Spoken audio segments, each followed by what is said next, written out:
Alors, ce qui m'intéresse ce matin, c'est que vous travaillez en ce moment sur le virus. Je travaille, mais pas forcément au labo, puisque on travaille sur ordinateur avec un collègue, et puis c'est tout. On n'a pas d'expérience, on peut dire, mais l'expérience vient de la maladie elle-même, de toutes les mesures qui sont faites actuellement dans les laboratoires sur les patients. Et vous êtes arrivé à certaines conclusions. Alors, nous sommes arrivés à la conclusion qu'effectivement, il y avait eu une manipulation au sujet de ce virus. C'est-à-dire ? Eh bien, qu'une partie, je ne dis pas le total, n'est-ce pas, mais il y a un modèle qui est évidemment le virus classique, et là c'était un modèle surtout venant de la chauve-souris, mais à ce modèle, on a par-dessus ajouté des séquences notamment du VIH, le virus du sida. Mais quand vous dites on a ajouté, qui a ajouté ? Moi je ne sais pas. Mais c'est pas naturel, c'est ce que vous voulez dire ? Non, ce n'est pas naturel, c'était un travail de professionnel, un travail de biologiste moléculaire. C'est un travail très minutieux, on peut dire d'horloger, on peut dire au niveau des séquences. Mais dans quel but ? Dans quel but, ça, ce n'est pas clair. Moi j'expose, si vous voulez, mon travail c'est d'exposer les faits, c'est tout. Je n'accuse personne, je ne sais pas qui a fait ça et pourquoi. La possibilité, c'est peut-être que ils ont voulu faire, on ne sait pas, on a voulu faire un vaccin contre le sida.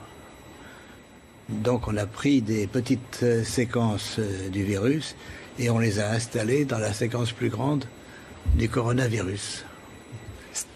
Alors, je suis pas sûr de comprendre tout ce que vous dites. C'est-à-dire que dans ce virus, il y a une part de VIH ?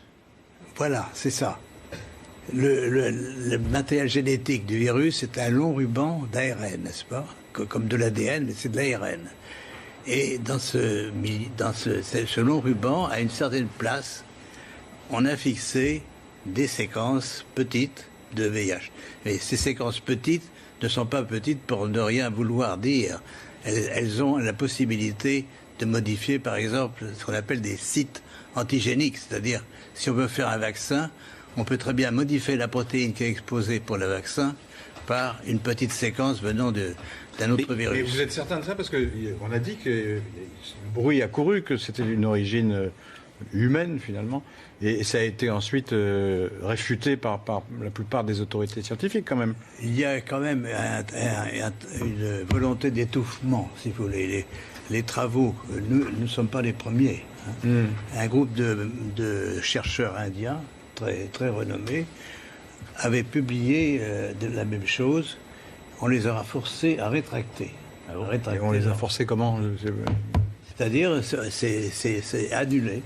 Il y a, si vous regardez leur publication, vous avez une grande bande annulée parce que...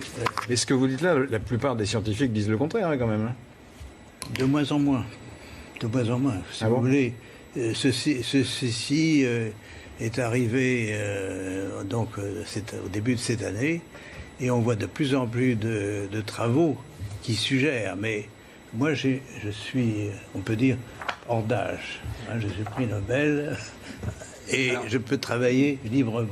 J'ai donc aucune pression sur moi qui peut agir.